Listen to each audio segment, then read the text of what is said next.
So who remembers Tarn back during the day? This guy. This was considered one of the greatest Transformers of all time. And why not? It's a cool IDW design in the first wave of a brand new line, and everyone loves him. But I never thought he was that good. I don't really like the Cybertronian tank. I think it's a little too abstract and alien in order for it to be as interesting to me, because I really like cohesion with my Transformers, but that's just a personal thing. Also, I really don't like some of the articulation, but you know, it's still a great figure, just not one of the best. Now, my feelings for one of the greatest Transformers was always with this guy, Rise of the Beast Scourge. He was big, his robot mode was fantastic, his transformation was actually cool, and his truck, okay, well, it does have visible arms syndrome, that's not great, but past that, it's a really nice beefy truck that's way different from his robot mode. This is what I want from Transformers. And I remember the debate, at least in my head, that nobody else gave a fuck about because they're actually sane. Wait, this is the Transformers fandom, they're not fucking sane. Which is better, Tarn or Scourge? Well, I have great news for you. That debate no longer matters, because the Fallen is better than both of them.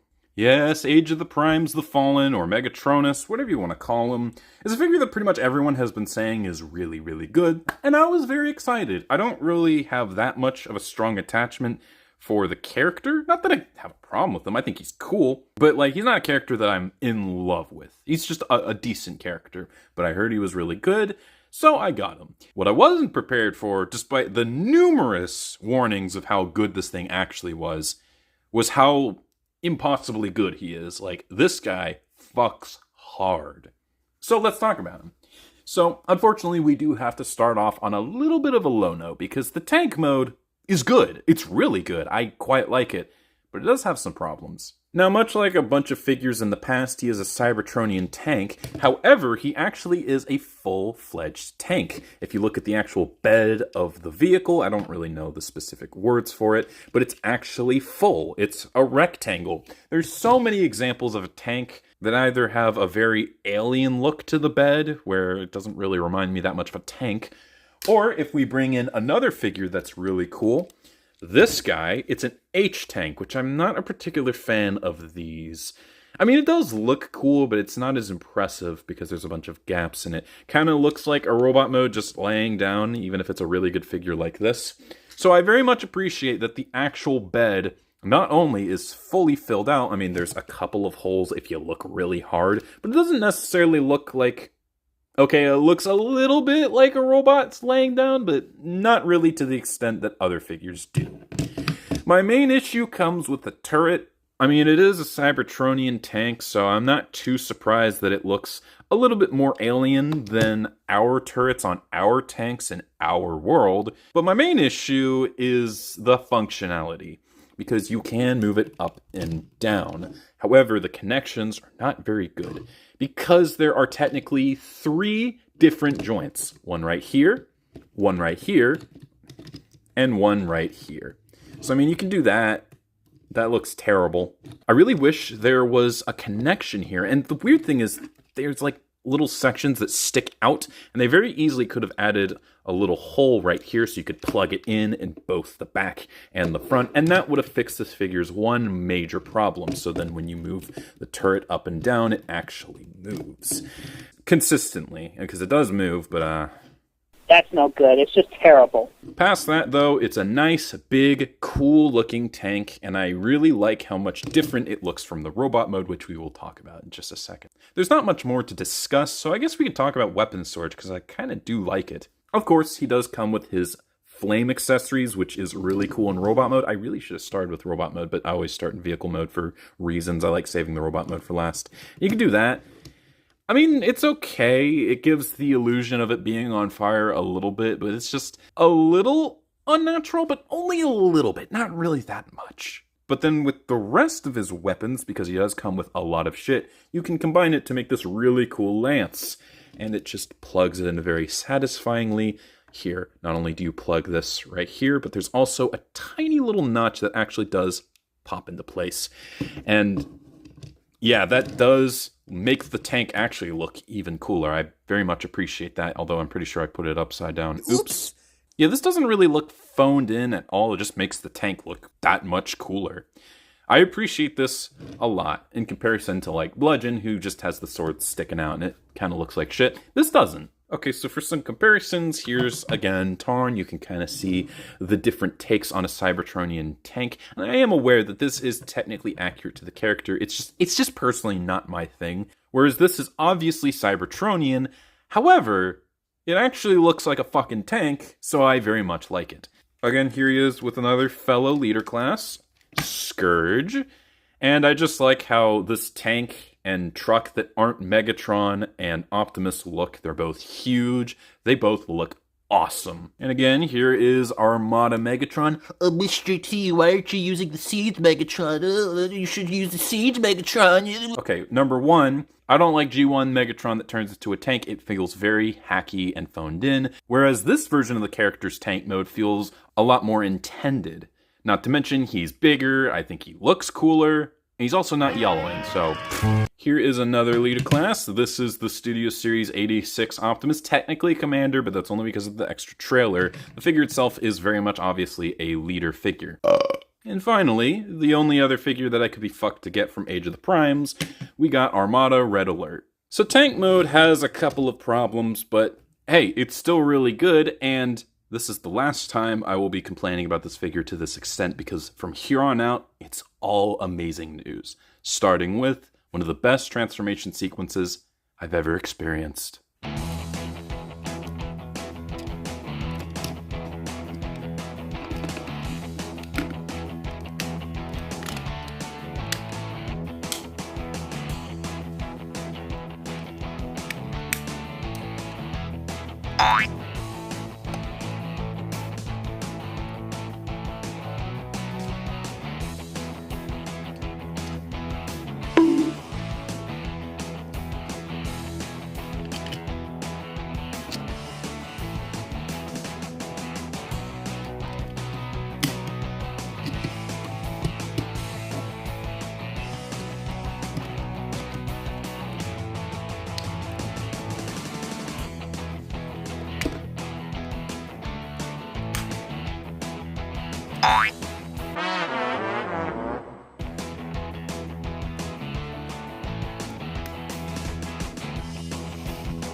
Now, when you push this head back, make sure that this stays plugged in. It's very easy for it to go into the same place, so it will plug in right here, but the head's sticking down, so just make sure it's down like that.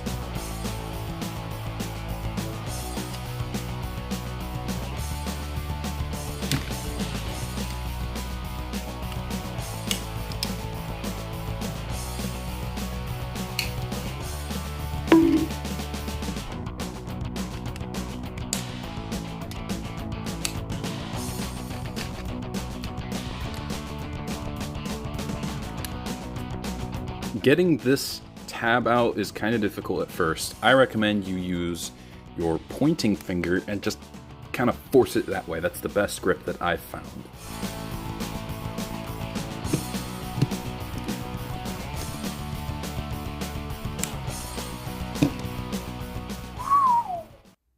Now I gotta transform it again. Oh wait, no, that's a really good thing, because the transformation was on another level. Why are you so low? What an absolutely incredible transformation sequence. There are so many moving parts. It is the perfect combination of complex yet incredibly fun. There are only a handful of steps that I'm not a particular fan of, and most of them have to do with this. I think maybe getting the hips out of place could be a little less painful, but past that, I got no complaints. It's an amazing transformation. So now, there's only one thing to talk about. This goddamn robot mode. I mean, what is there to say? He looks so fucking rad. Not only is he huge, as you'd expect, he is a leader class, but he also has such a defined robot mode as well. I've already talked about a lot of times how I really love robot modes that don't look like they transform because their robot modes are so clean and come together so well. But a lot of the times, their bodies looking defined is because there's other parts that transform around it. Like one of my favorite Transformers, Siege Optimus. Sure, he's got a really defined chest and a very blocky car mode, but that's because his arms tuck in, and then he's also got a big flap that covers everything up, and also the wheels come down. Great transformation, don't get me wrong, but that kind of explains it. Beast Machine's Black Arachne is also a figure where the chest doesn't really do a lot of transformation. It's mostly the butt. That sounds weird. None of that is a problem, by the way. I still really love those figures. What I'm trying to get at is this dude's chest has that same feel.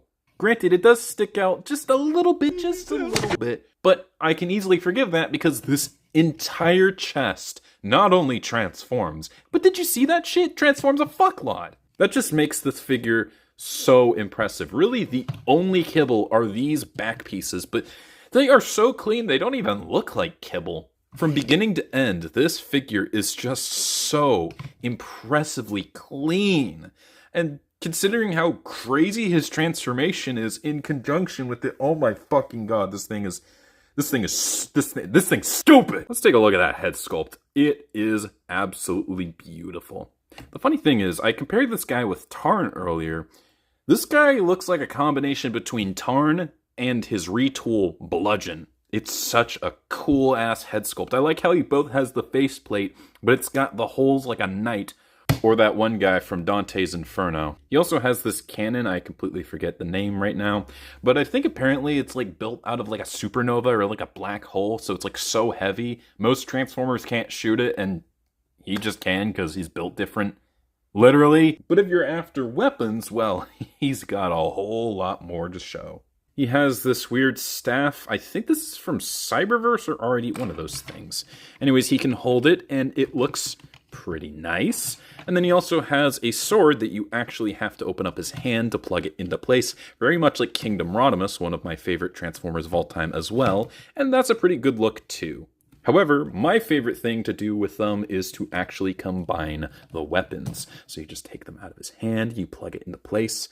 I like plugging it up here, because if you plug it down here, it can be a little uneven.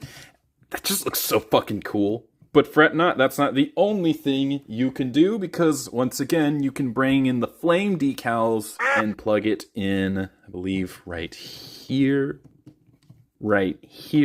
And finally, these plug into his backpack. And that just adds to his look so much. What do you want me to say? He's so cool! What is there to say? I am aware that you can remove this scope and place it on his back somewhere.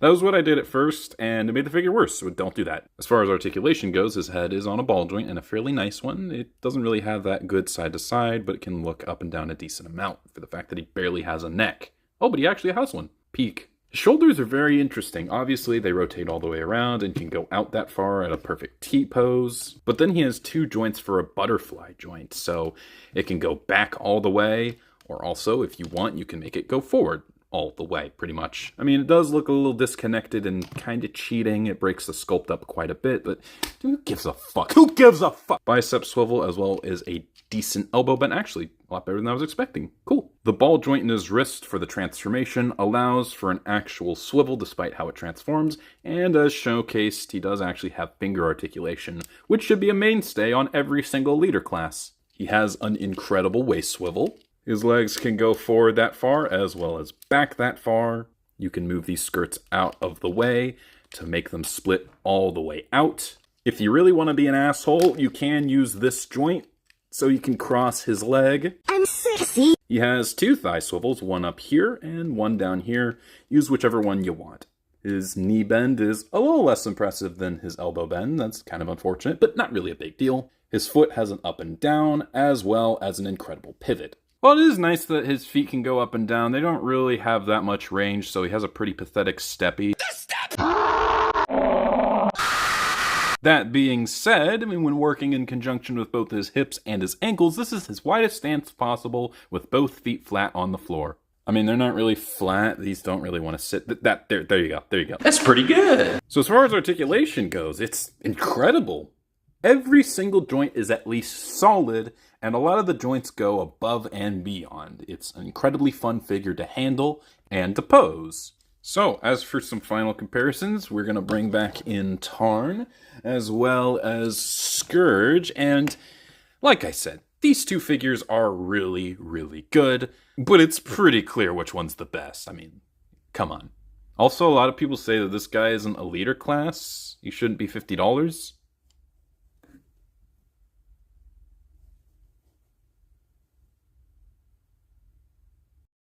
Are you that stupid? Here he is with a leader class Optimus, and they're about the same in height. It's pretty cool. I mean, this guy was already an incredible figure. One of my favorite Transformers as well. He's also one of my favorite Transformers. That's the... Man, I'm surrounded by peak. I don't know what to do. Here he is with another leader Megatron. Didn't both these guys fight Unicron? Huh, interesting. And finally, my only other Age of the Prime figure at the moment, Red Albert. I gotta say, man, this guy is really good. He's one of my favorite Armada remakes. Probably not as much as Optimus, which, yes, I know mine's broken. I've gotten over it. Or maybe even Starscream. But just look at the competition. It's clear which one's better. So, all things considering, how good is this figure? Let me just come on. Where the fuck is orange? Are you... No orange? I can see it in the color wheel! It's right there! I mean, on all accounts, this thing is a near perfect home run. The robot mode is fantastic, the quality insane, the articulation really good, transformation unbelievable, even weapons are some of the best that a figure has come with. Not to mention he's a nice, big, solid figure for $50, which I'm fine with the leaders being a Voyager Plus occasionally, but it is nice to just have a big, cool toy. If his alt mode turret felt better put together, and he had individual finger articulation, not just one joint, he might actually have surpassed Kingdom Rodimus, which is my gold standard for the best Transformer ever made. I'm dead fucking serious. He's almost the best Transformer ever made. Just those two problems fixed. Hell, even if just one of them was fixed, I'd have to sit down and think about it a lot. This figure's that good, man. If you don't have it, get it! It is funny that a lot of people have got Age of the Primes early, like a week or two earlier than I did. And I was like, man, all these kids and their Age of the Primes stuff. But I'm hearing that a lot of people haven't gotten this guy yet. But I have him.